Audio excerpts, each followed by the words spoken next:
वाराणसी चैत्र नवरात्रि के पंचमी से सप्तमी तक चलने वाले श्री श्री 1008 बाबा महाश्मशान नाथ जी के त्रिदिवसीय श्रृंगार महोत्सव का आज समापन हुआ। योगिनियों ने नित्यांजलि से अर्पण किया शिव को अपना श्रद्धा सुमन, तो शव लोक बना शिवलोक। महोत्सव के अंतिम दिवस 4 अप्रैल 2025 को बाबा का सायंकालीन पंचमकार भोग लगाकर तांत्रोक्त विधान से भव्य आरती संपन्न हुई। मान्यता है कि बाबा को प्रसन्न करने के लिए शक्ति ने योगिनी रूप धारण किया था।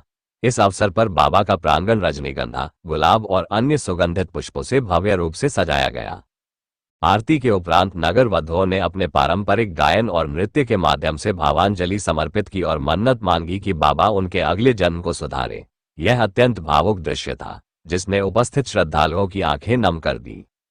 श्रृंगार महोत्सव की परंपरा पर प्रकाश डालते हुए गुलशन कपूर ने बताया कि यह अनुष्ठान सदियों से चला आ रहा है। कहा जाता है कि जब राजा मानसिंह ने बाबा के इस मंदिर का जीर्णोद्धार कराया, तो मंदिर में संगीत के लिए कोई भी कलाकार आने को तैयार नहीं था। हिंदू धर्म में हर पूजन या शुभ कार्य में मैं बाबा महाश्मशान नाथ मंदिर के अध्यक्ष चैनू प्रसाद गुप्ता। ये बहुत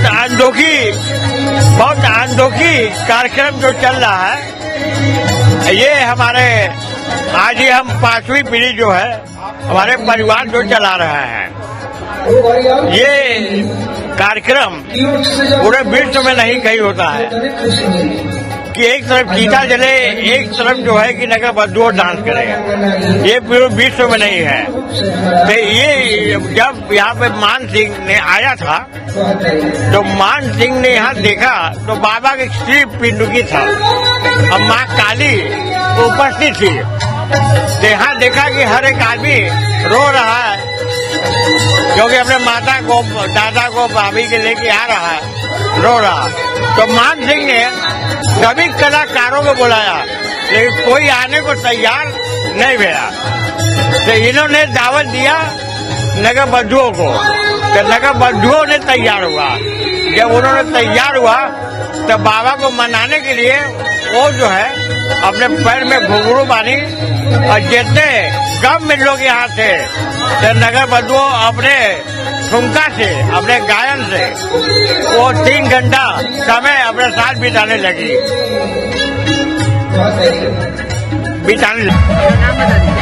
मेरा नाम पप्पू जी। यहाँ पर बाबा का चैत्र शुक्ल पक्ष की सप्तमी को कार्यक्रम होता है और बाबा का श्रृंगार होता है और महाश्मशान नाथ महाश्रृंगार होता है। इसी उपलक्ष्य में हम लोग आते हैं, बाबा को स्वर की पुष्पांजलि, अपने नृत्य की पुष्पांजलि दे करके बाबा को रिझाते हैं, मनाते हैं। यहाँ आने का विशेष हम लोगों का उद्देश्य ये है कि ये काशी मोक्षदायिनी काशी है और ये महाश्मशान है। बड़ा भाग्यशाली लोग होते हैं जो यहाँ पर मुक्ति मिलती है उनको मरने के उपरांत। और जन्म एक उत्सव है तो मृत्यु भी एक उत्सव है। बाबा को हमारे महाश्मशान नाथ है, बाबा को ये पसंद है, इसीलिए हम लोग यहाँ पर आते हैं, नृत्य करते हैं, गायन करते हैं और बाबा को मना के चले जाते हैं। परंपरा कितने साल से चली आ रही है आप लोग कब से? ये परंपरा राजा मानसिंह के जमाने से आ रही है, जबकि यहाँ पर क्लासिकल कार्यक्रम होता था। बाकी उस समय जब यहाँ के लोग नहीं आए तो नगर वधुएं इस कार्यक्रम को करने लगी। तो इसके पहले हमारे गुरुजी लोग करते थे, वो लोग छोड़े हैं। फिर हम इस परंपरा को 30 साल हो गया हमको निभाते हुए। गुलशन कपूर, मंदिर व्यवस्थापक, बाबा महाश्मशान नाथ मंदिर, मणिकर्णिका घाट, वाराणसी। आज बाबा महाश्मशान नाथ जी का त्रिदिवसीय श्रृंगार महोत्सव का अंतिम दिन है, जो कि बाबा का तांत्रिक विधि से श्रृंगार और पूजन किया जाता है। इसके पश्चात नगर वधुओं द्वारा नित्यांजलि प्रस्तुत की जाती है। ये काशी की अद्भुत, अलौकिक, अद्वितीय परंपराओं में से एक परंपरा है जो काफी प्राचीन है।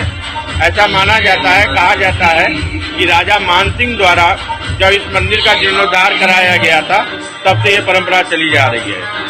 और नगर वधुओं में ये मान्यता है कि वो बाबा श्मशान नाथ जी के सामने नृत्य संगीत प्रस्तुत करके अपने वर्तमान नरकी जीवन से उन्हें मुक्ति और मोक्ष मिलता है। इसलिए वो बिना बुलाए चैत्र नवरात्र की सप्तमी को मणिकर्णिका घाट पर स्वयं आती हैं।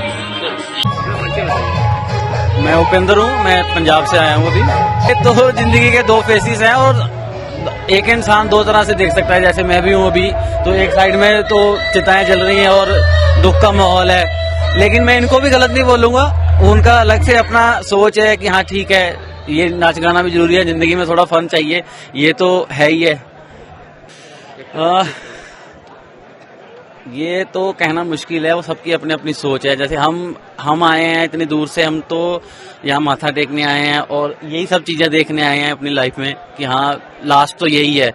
लेकिन फिर बात वही आ जाती है ना कि अगर लास्ट ये है तो ये भी एंजॉय कर रहे हैं लाइफ। इनको भी पता है कि आना तो यहीं पे ही है, तो एक बारी लाइफ एंजॉय कर लेते हैं अपनी।